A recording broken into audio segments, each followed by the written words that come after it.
മോഡലിംഗിന്റെ പേരിൽ യുവതികളെ കെണിയിൽപ്പെടുത്തി വിദേശത്തേക്ക് കടത്തുകയും ലൈംഗിക ചൂഷണത്തിന് ഇരയാക്കുകയും ചെയ്യുന്ന സെക്സ് റാക്കറ്റിനെ കുറിച്ചുള്ള കൂടുതൽ വിവരങ്ങളാണ് പുറത്തുവരുന്നത്.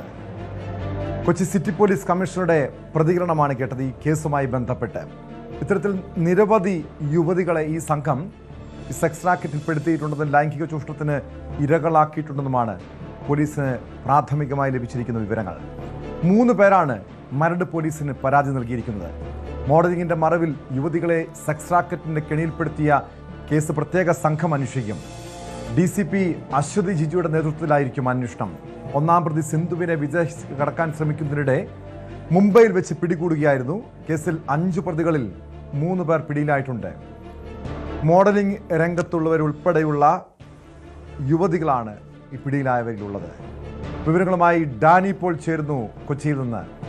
ഡാനി, ഇന്നലെ വൈകിട്ടോടുകൂടിയാണ് മോഡൽ ഉൾപ്പെടെയുള്ള ഈ സംഘത്തെ പോലീസ് പിടികൂടുന്നത്.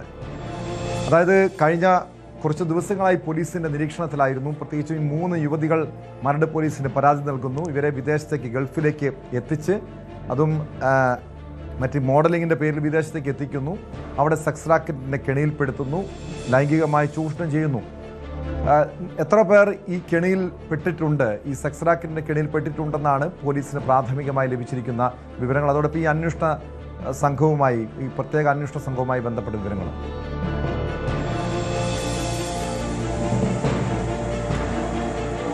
ടോം, ഇതിൽ എത്ര പേർ പെട്ടിട്ടുണ്ടെന്നുള്ളതിൻ്റെ ഒരു പൂർണ്ണമായ കണക്കെടുപ്പൊന്നും പോലീസിലേക്ക് നടത്തിയിട്ടില്ല. കാരണം അത് ഒരു പരാതി ലഭിച്ചു, അതിൻ്റെ പേരിലുള്ളൊരു അന്വേഷണവും കാര്യങ്ങളും എല്ലാം തന്നെ നടന്നു വരുന്നതേ ഉള്ളൂ. 3 പേരുടെ അറസ്റ്റ് ഇതുമായി ബന്ധപ്പെട്ടുകൊണ്ട് രേഖപ്പെടുത്തിയിട്ടുണ്ട്.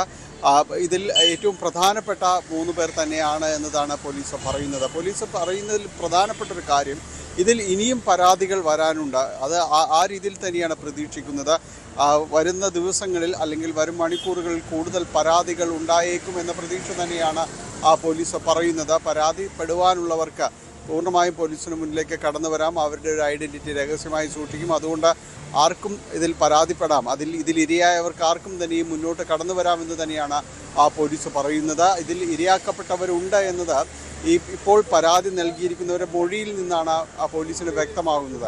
കാരണം അവരുടെ മൊഴി പ്രകാരം അവിടെ അകപ്പെടുമ്പോൾ, ദുബായിൽ ചെല്ലുമ്പോൾ തന്നെയും ഇവരുമായിട്ട് ബന്ധമുള്ള അല്ലെങ്കിൽ ഇവരുടെ കെണിയിൽപ്പെട്ട വേറെയും ആളുകൾ ഉള്ളതായിട്ട് ഇവർക്ക് വിവരം ലഭിച്ചിട്ടുണ്ട്. അപ്പോൾ അതുകൊണ്ടാണ് പറയുന്നത്, ഇതിനൊരു കുറച്ചുകൂടി വിസ്തൃതമായ രീതിയിലേക്ക് അന്വേഷണം പോകേണ്ടി വരും. കൂടുതൽ